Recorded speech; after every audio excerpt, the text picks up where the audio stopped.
Here we go, injury update. Chuma Mosley, Warlow won't practice.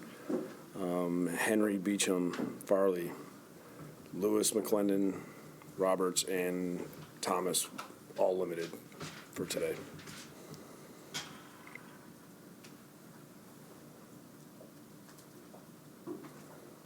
The limited guys, you figure? I mean, we're looking positive. Yeah. Looks good. Can you just, with regard to Beecham, Adam, can you just talk about what kind of message it has sent with the way he's grinded through? I mean, he has the one ankle, and the next week the other ankle gets rolled, and he's. Yeah, it's been impressive. I mean, it just shows his competitiveness, his toughness, his want to help this team, win a game. What can I do for some of the younger guys? I mean, it's what you want him to see. Anytime your captain's out there and he's battling through all kinds of things, he just keeps his head down. He doesn't complain. He just goes to work. Wants to practice. I know he doesn't feel great when he does, but he does everything he can to make sure that he's prepared for the game. And you want as many guys as him as possible. What have you seen from the Bengals defense the last couple of weeks? What have they done better? Putting pressure on the quarterback. They've had almost really the same amount of sacks they had all year in the last two games. The red zone defense really good. I think they're like fourth in the league right now or something. They tighten it up down there. They're not letting people in the end zone. They're getting turnovers down there. Holding people to field goals. It's for whatever reason it gets real tough down there. In what way does Dalton being back change things for you? Does that make it obviously a little bit more experience in the other games? Yeah, I mean, you got a guy that's been to Pro Bowls. You got a guy that's been in playoff games. He's won a lot of games in his career. He's had a lot of really good seasons. I mean, beginning of the year, I'm sure it didn't go the way he wanted it to, but he's had a lot of guys out, and it's tough sometimes when you're a quarterback where you're missing some of your key pieces. But he's always done a good job of, rallying and then figuring out kind of his personnel, how to use it, how to protect the football. I mean, we're playing a guy that's been a good player for a long time. And can there be a little bit of he's obviously kind of trying to resurrect his career, for lack of a better term, since the early part. Can that become a bit of a dangerous guy to play? Yeah, I mean, he's a dangerous guy, period. I mean, that's just what it is. I mean, it's not always easy when you're a quarterback that's been playing in the same organization for a long time under the same head coach, and all of a sudden everything changes. It's not always as smooth as you want it to be. And I know everybody always wants to pile on the quarterback, but I mean, he's been a good player in this league for a while. I mean, they went to the playoffs a lot of times with him. What kind of lift does it give you, Adam, when the defense scores like you guys have scored this year? Yeah, I mean,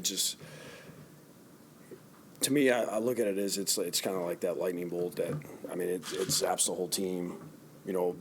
Everybody feels like they're getting involved. Same thing with special teams. It feels like it's a group effort with the scoring. It's not just offense or just defense or special teams.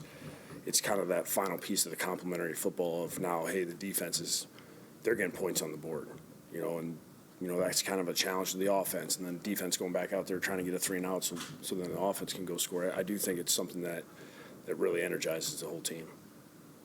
Given the way the defense is playing and all the injuries that they've had this year, how impressive is the job Greg Williams has done to you? Yeah, I mean, it's really since day one he creates that mindset for that group.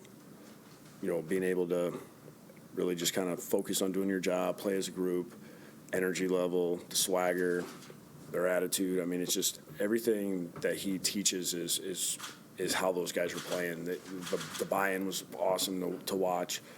He's allowed those guys to kind of find who they were, as a group. I mean, even though with the bodies changing, and certain guys being really putting on IR and stuff like that, he's been able to adjust, and those guys have been able to kind of figure out who they are, and he's emphasized whatever that would be at the time. I mean, it's changed kind of throughout the year, but those guys have stuck with what he's wanted, his vision, and they've executed, especially the last 3 or 4 weeks, really well. When you can rely on the defense the way you've been able to the last few weeks, how much does that change what you do as a play caller offensively, and how much easier does it make it? Yeah, I mean, it hasn't really for us. It's just been, we've been trying to just play one complementary football game. You know, I think last week was probably the first time that we were able to do that. So it felt like if the defense did something, then we did something good on offense, and special teams did something good. It was just kind of more of that was going on, where before it was we were like three separate groups just trying to put good plays together. And I think last game was, you know, we were playing off each other a little bit. Is Roberts gonna play? I mean, we're trending in the right direction. I mean, he's had a good week of practice. And what does that do now? Like, yeah, Marlette and Austin have played pretty well the last few weeks. I think it gives us another guy in the secondary. I mean, they've been rotating all those guys in. I mean, nobody's really really playing from the first snap to the last snap. We've been moving all those guys in, giving everybody playing time, give different personnel. Greg's had so many different personnel groups.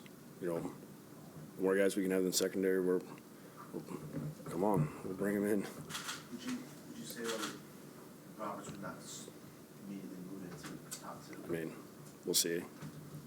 I mean, who knows? He could call personnel grouping with one DB on the field. I mean, it's just the whole starting thing's irrelevant. What do you think of how those two guys have played? I think they've done a great job. I think they play physical. They try to execute the defense that Greg calls. You know, those guys are trying to compete on the ball, stay as tight as they can. I like the fact that they get involved in the run game. They like it. You know, they like mixing it up. With all these guys that have kind of been mixing in and out, you know, and filling in for guys who were starters aren't playing out, is there like a sense of, you know, because you're always looking for depth next season, that you have some guys who are establishing themselves now? You're going next season, No, can I get through this week? But, you know, you're focused on now, but you know that moving forward, you have some guys who have experience at some spots now. Anytime that competition is created, that's a positive thing. And really, it's frustrating sometimes to go through when guys start going down and there's a whole bunch of not sure. But it also is a great way to find out when guys can do it and it's not too big for them, and they get thrown in there, and you really don't have a choice because, you know, everybody's going down, and guys that you're practicing with know what you're doing. They step in, and that's why you hit that whole next man mentality, and it's like, okay, this has got to work. And a lot of these guys have done a great job, and I think they've been able to prove themselves, which is beneficial for us long term.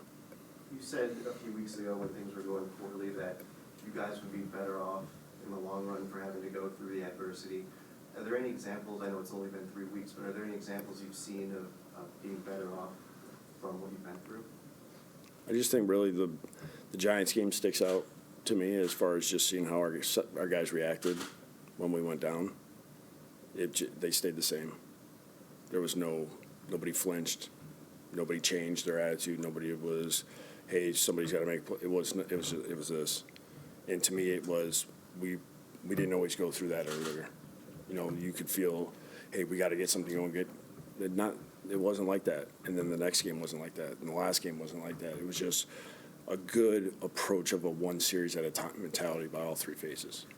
Adam, Marcus gets overshadowed a lot by Jamal. He had a big play last week. What has he done this season? What have you seen? He's been consistent. He's reliable. He's probably one of the smarter players that we have on defense. His knowledge of football is outstanding. You know, he's one of those guys. It's kind of having an extra quarterback on the field in the secondary. I mean, you got two guys that do such a great job of playing off each other, and the communication those two guys have is unreal. I mean, they're always talking off the field, on the field, in a game, in practice. You can see why they play well together because their communication's off the charts. Everybody good?